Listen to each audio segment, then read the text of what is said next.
like if you guys looked at your life together, what are the things that keep you from enjoying your season right now? You know, is it because of your schedule, because you've committed to too much, because of, what is it that makes you long for the next season or long for something different? And I think trying to address that was super helpful for us. It makes me really sad when I see, and I'm sure I was this way and I have perspective now, but when I see moms in a crazy season who just want to, oh, if I could just be at work, oh, if I could just be there, oh, this is awful, oh, you know. And it is, it's so hard, and it feels like just, you know, the season we're in. I mean, for me with teenagers right now, I'm talking to parents who have young adults, and they're like, oh, don't talk to us about teenagers, wait till they're young adults, you know. But I'm having to really embrace having teenagers. It's really hard for me, but I'm trying to remember what it was like to have these younger kids and to embrace what this season means for me. So I know it's like cliche, but try to figure out with the two of you guys, what can we do? What can we adjust in our life to help us enjoy the season? And this is practical, but I know for me, like when Aaron was traveling a lot, like as simple as it was, when he came home, I needed to just walk out the door. Like it was just like a thing. Like he was gonna come in and I was gonna get a pedicure. And that's just, I was like, babe, $25, I need $25 for every trip you take, okay? Like this is like, we have to make this exchange. But he loved doing it because I knew it was gonna make me, and I would be back in an hour and everything would be okay. So it was simple, but he was willing to give, and I was able to identify, this is what I need. And so just figuring out, you know what I mean, just like little things that are really practical that can help you in your season to enjoy your season.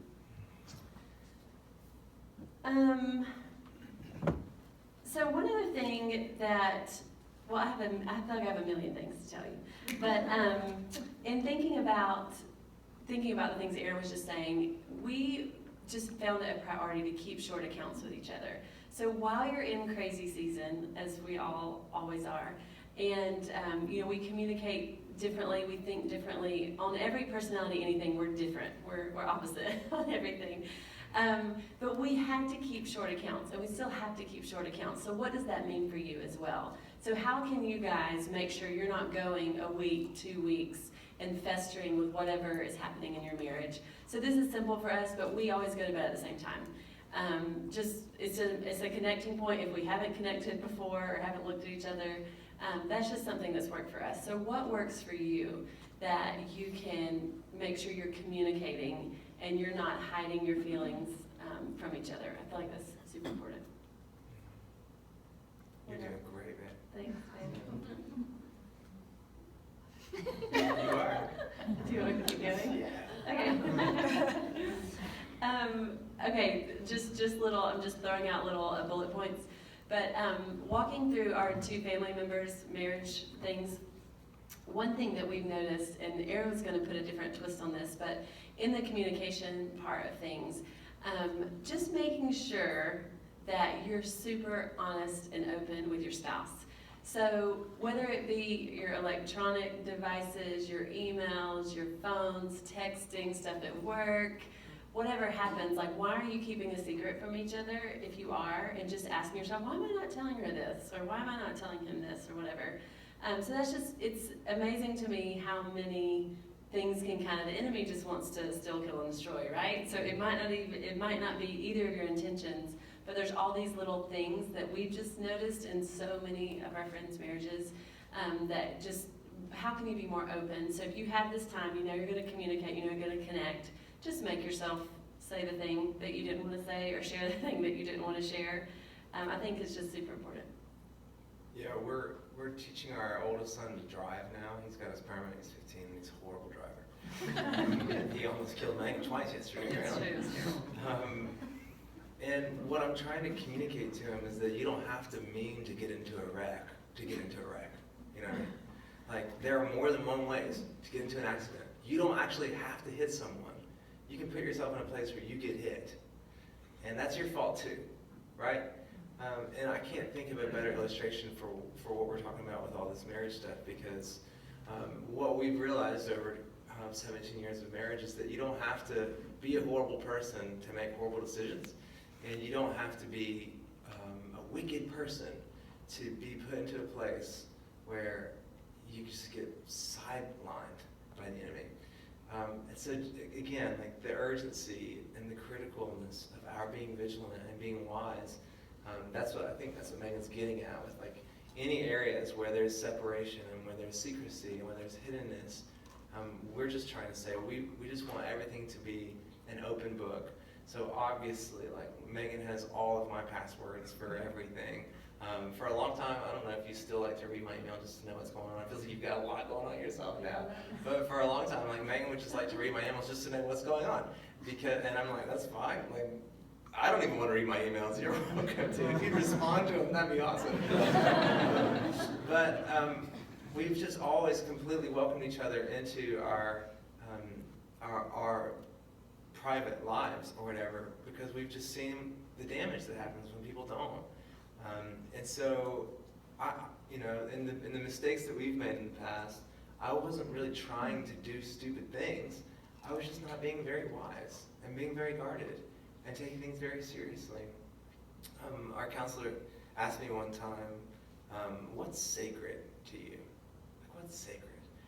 And I had to really think through the answer. And he's like, well, what are your boundaries in marriage? And I was like, oh gosh, I don't know. And he started cornering me into the stuff that made me really uncomfortable, And I was like, I don't know. I haven't thought about this stuff. I don't know. All I know is what I grew up with. And in my family, we didn't talk, We didn't disagree. In Megan's family, they explosively disagreed, We're all sisters. It's like, yeah. And so we just came from not only personality, but even background and culture and all that stuff, just such different places that it was, in a lot of ways, it was just trying to figure out how to even relate to each other and love each other well. And we're still figuring that out, I think, right? But we're getting a lot better. Yeah, I think we're getting a lot better. One of the other things that we talked about possibly getting into this afternoon was another thing that our counselor mainly challenged me about learning to grieve. And this was something that kind of caught me out of left field, but in one of our sessions, Dr. Seitzma was saying, Aaron, how familiar are you with grief? And I said, not at all. I'm not familiar at all. Actually, Buddy passing away 2 weeks ago was the only time someone really close to me has passed away. My grandparents live 1,000 miles away. I've never been close to someone that's passed away until Buddy 2 weeks ago. And so processing the grief of that has been interesting to me because I've never had to process it with quite that much emotional, acquaintance. And so what Dr. Seitzman was saying was grieving is the process of letting something die. And it takes time. And, the stages of grief, you go through all these things. And he said, what's important is that you recognize that there are things that you grew up always wanting in a spouse, always thinking that you have in your spouse, that you will never have in your spouse. So I feel like the air is getting thin in here. I'm really nervous, okay? So I don't know why, but when I was growing up, I just had certain expectations of what my wife would be like, She's definitely going to be Latin. I don't know why. Her name's probably going to be Alejandra. I don't know why. Lots of trips to South America or something. Maybe I watched Aladdin too many times and just fell in love with that, like with all of complexion, that genetic jackpot thing. There were certain things I just always thought I would marry. Well, I'm just going to throw this just because I have a mic. So my dad was a football player. So I was going to, of course, marry a football player who was like the quarterback or something awesome. I didn't even know guys who were musicians. So we came into this whole thing with very specific expectations of who we were going to marry one day. Yeah, and unnamed, unacknowledged expectations. I mean, completely subconscious expectations. And what the counselor was talking about was until you actually feel the emotional grief of the reality that you are never going to have what you always thought you wanted, you will be very easily tempted if someone comes along and has something that you always thought that you wanted. Does that make sense? So, if if I was, this is going to be hilarious, but if I was working and some hot Alejandra comes by, unless I have grieved and actually felt the emotional heaviness of a childhood, it's funny, it's silly, I'm laughing about it now. I feel like zero emotional intensity about this right now, okay? But when he let me into this, it sent me into a few weeks of like deep sadness.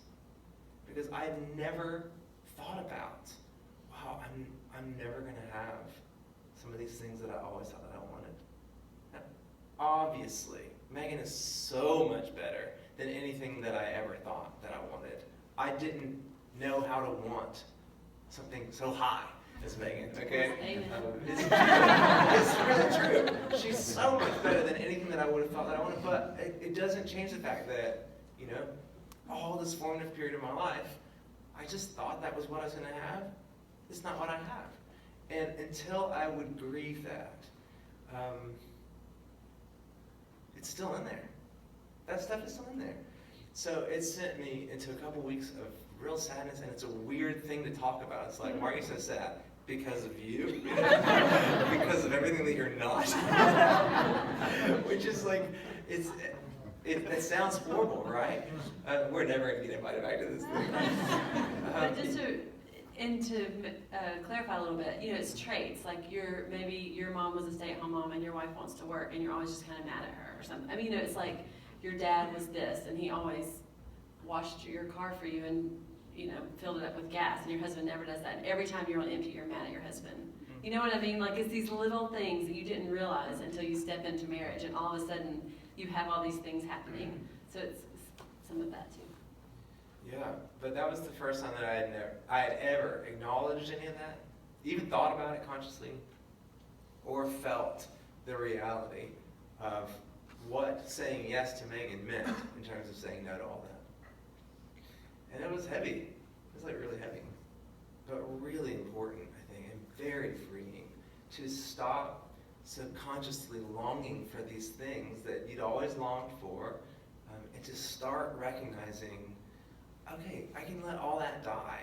I need to feel the weight of letting that die, and not just be in denial about it, or be angry about it, or whatever else. Like, go through the stages of grief with what needs to die, what is actually dead. But you can keep bringing stuff back from the dead if you're not careful. Things that you don't want coming back from the dead. And so that counseling was really, really important for us, and really, really hard, especially for me. And that's another personality thing. For some of those artistic temperaments, there can be a heavy longing. So, you know, people way smarter than me have taught me about this stuff, about artists long for things, and they long for a better world, and so they want to create art that makes the world better, right? Or they long for love, and so they write songs about love, or whatever. And if you're not careful, if you can't recognize the difference between your own longing and unhealthy fantasy, you're going to keep thinking the issue is somebody else's when it's yours. Does that make sense? So like, until I create this stuff and name and recognize this is actually not Megan's problem at all. Megan is the grace of God in my life in all of these problems. This is my problem. This stuff needs to die in me. I mean, it's really, I don't know what you've all heard all your life about the husband is the head of the household and all this stuff. But if the husband's the head of the home and Jesus is the head of the church, then that means the husband is the one who dies. That's what that means. It's a race to the bottom in marriage. This whole thing about men are supposed to lead and we have authority. I'm like, okay, what does authority look like in the Bible? It looks like serving. It looks like forgiving. It looks like washing feet. It looks like taking up a cross. Authority to Jesus looks very different than authority to Donald Trump. And Donald Trump's not our example of authority. Jesus is. And so what it looks like to be an authoritative figure in our household, if you ascribe to that and hang on to that interpretation of that, still backs you into the corner, men, of being the first to forgive, the first to serve, the first to lay down, the first to grieve it, the first to die. So I really want to challenge you guys with this, like to think through what would it look like to be better in touch with what you're actually feeling, because again, it's so important that you start naming this stuff, because it is affecting your marriage whether or not you know it and whether or not you name it. Like, that's another thing that we've realized. Like, sometimes we don't want to have a hard conversation, but it's like it's already affecting things. It's already messing things up. We might as well like work through it together instead of just resent each other by not working through it. Are y'all with me on this stuff? Is this making sense? Is this too real? Do you want to just like do a quick little Bible study on something? Say we went to church. Like, does this make? I mean, really, we need to. And a lot of the pressure, I think, is on men. I think a lot of the burden is on the men because we aren't as enculturated and accustomed to emotional acumen. We are dumbed down into emotional illiteracy. And so we need to be able to communicate this stuff so that our wives can help lead us through a lot of this stuff. Yeah,